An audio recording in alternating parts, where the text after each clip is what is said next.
Hi, my name is Britta Gerritsen. Hi, my name is Yiping Chen. And we're representing the Australia group for Linguistics 3220. And we're going to talk to you today about Pakistan and Pakistani English. So Pakistan is a country in South Asia. It's bordered by India, Afghanistan, Iran, and China. It has 190 million people. The official language in Pakistan is English and Urdu. Pakistan English is really similar with Indian English. So most of the vocabulary come from British English. Pakistan English is used by government and military. Also, the constitution and laws are written by English. And Pakistan English is still taught at school, and about 49% of people speaking is an intermediate level. Yep. And so because most of the people speak English, English is used in Pakistan's higher education. Most, if not all, instruction is done in English, but Pakistan is still technically considered to be a bilingual country. Many different languages throughout the country. Pakistan has a high disclosure, and code switching does occur because, like I said, not everyone speaks English. Overall, 42% of the population speaks Pajib, 12% speaks Sindhi, 10% speaks Saraiki, 8% speak Urdu, and 3% speak Balaji. Excuse me. An interesting phenomenon that is occurring within Pakistan is the language shift. And so what happens during a language shift is when a higher prestige language moves in and takes over the lower prestige language. It's interesting in Pakistan because Urdu is technically considered a lower level language, but the population is believing that Urdu is more important to speak than English. So English is, even though it has a higher prestige, it's moving down and it's losing its title as an official language.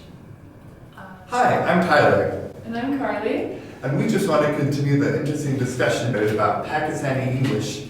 Not only did we as a group for our class find that Pakistani English has a rich history, we also found that there's some interesting differences between Pakistani English and American English. So one linguistic variety that we found was in phonology. For example, with the sound t. In English, it comes from the alveolar region, and in Pakistani English, it comes from the palatal region. For example, in English, we would pronounce the word time, and in Pakistani English, they would pronounce it time. Yeah, so there's one interesting example. Another linguistic change that we found was with syntax. We in American English will typically use do support when we make a question. Like, do you have your car keys? Do you know what time it is? What we found in Pakistani English is they keep the same word order that they'll use when they're not asking questions. So, you have your car keys. You are happy. And the only difference is an inflectional one.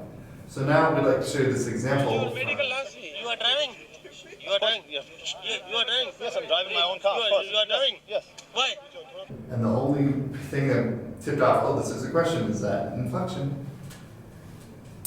So another difference in phonology has to do with consonants. When there's two together, it often confuses Pakistani English speakers. And this is actually a natural sound change in many languages. So for example, in the word school, Pakistani English speakers would pronounce it like school. Mm-hmm. Yeah, so here's another phonological example. Another difference was difference in lexicon. Pakistani English, as it's been in Pakistan, is kind of blended with some of the local languages. So as a Pakistani speaker will be speaking English, it's not uncommon then for use the word atta for flower, or ziyabat for a religious place. The best assumption we can use that why they would use that instead of church is the British came in, built their churches, the Pakistanis had their own churches, and they looked different. So they had different words for them. That's my best explanation. So my personal experience with vocabulary is when I was traveling through Asia with my cousin, we met many Pakistanis, and when we introduced ourselves as cousins, they would always say, cousin, sister? And we would always look at each other, no, cousins, not sisters, cousins. And finally we figured out from a friend that cousin sister means first cousin.